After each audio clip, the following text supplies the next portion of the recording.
पिछले 11 सालों में एक बात तो बहुत अच्छी हुई है कि एसटी, एससी, ओबीसी अपने संवैधानिक अधिकारों के प्रति जागरूक हो गया है।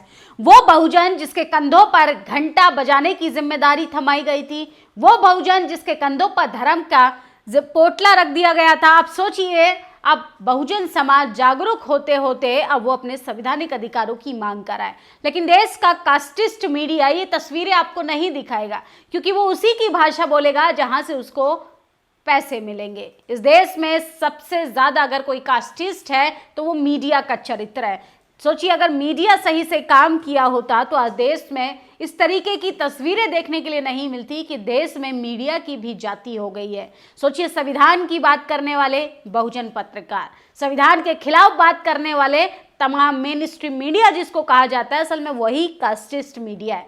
लेकिन आज बामन मेश्राम ने जिस तरीके से अपने कार्यकर्ताओं के साथ आरएसएस हेडक्वार्टर का घेराव किया है वो काफी ज्यादा जबरदस्त प्रदर्शन हुआ। लेकिन तस्वीरें आपने कहीं देखी?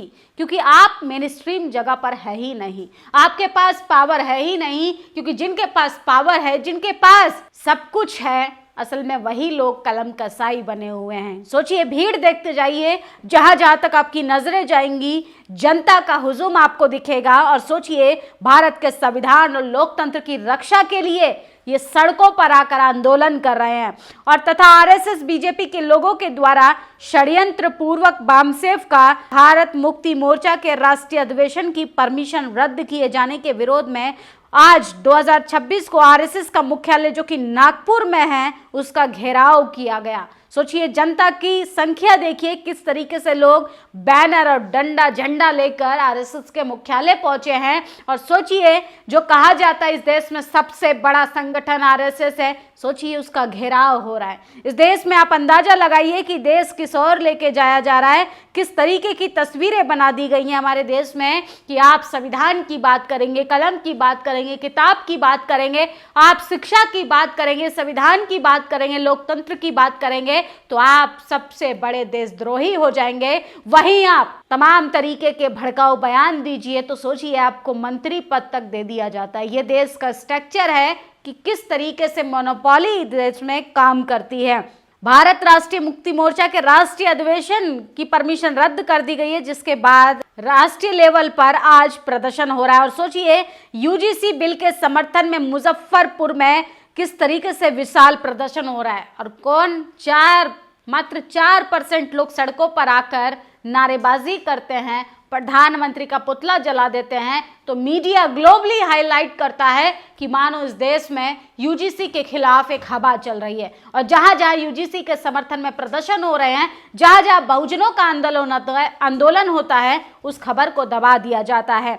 मुजफ्फरनगर में यूजीसी बिल के समर्थन में विशाल प्रदर्शन धरना स्थल पर पहुंचे जिलाधिकारी के माध्यम से राष्ट्रपति और सुप्रीम कोर्ट को ज्ञापन सौंपा गया। सुप्रीम कोर्ट ने जिस तरीके से यूजीसी बिल पर स्टे लगाया है, अब उस पर संज्ञान लेना पड़ेगा।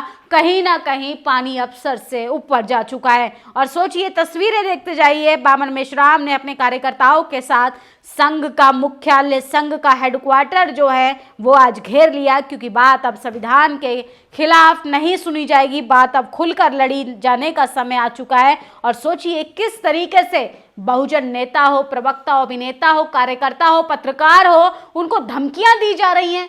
अरे सही बात कहने पर धमकियां दी जा रही हैं। सोचिए तथागत लाइव के संस्थापक हैं अंजुल, उनको सिर्फ इसलिए धमकी दी जा रही है कि वो संविधान बेचने का काम कर रहे हैं, संविधान को जन जन तक पहुंचाने का काम कर रहे हैं, वो बाबा साहब के विचारों को घर घर तक पहुंचाने का काम कर रहे हैं। चंद्रशेखर आजाद की सांसदी के इसलिए पीछे पड़े हैं कि वो संविधानवादी हैं, वो मान्यवर काशीराम के विचारों पर चलकर संविधान के मूल्यों की बात करते हैं। सोचिए इस देश में किस तरीके से एजेंडा फिट किया जाता है कि यूजीसी बिल अगर लागू हो गया तो नस्लें खत्म हो जाएंगी, सोचिए फसलें खत्म हो जाएंगी। इनको नहीं पता है कि यूजीसी की गाइडलाइन तुम लोग लागू नहीं होने दे रहे हो। इससे अंदाजा लगाइए कि संविधान में कितना कुछ है जो आज तक आज़ादी के 78 साल बाद भी इन मनुवादी जातिवादी लोगों ने लागू नहीं किया है।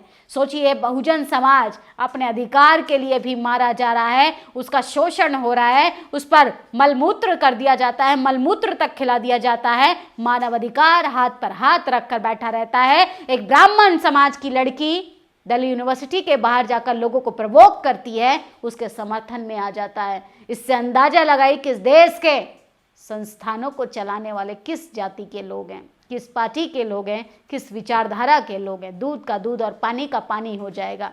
फिलहाल सबसे बड़ी अपडेट हम आपको बता रहे हैं कि यूजीसी के बाद सबसे बड़ा प्रदर्शन बामन मेश्राम का रहा, और बामन मेश्राम ने जिस बेबाकी के साथ आरएसएस हेडक्वार्टर का घेराव किया है, सबको वैसे ही ताकत दिखाने की ज़रूरत है, आत्मबल दिखाने की ज़रूरत है।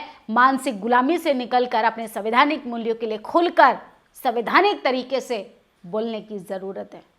आप लोगों की क्या प्रतिक्रिया है, अपनी राय ज़रूर दीजिएगा। शुक्रिया। दस्तक की आपसे गुजारिश है कि अगर इसको बचाना चाहते हैं तो नेशनल दस्तक को सब्सक्राइब करने के लिए रेड कलर के सब्सक्राइब बटन को दबाएं, फिर बेल आइकन की घंटी दबाएं। नेशनल दस्तक को बचाने के लिए बहुत जरूरी है कि हर खबर को शेयर करें, लाइक करें, कमेंट जरूर करें।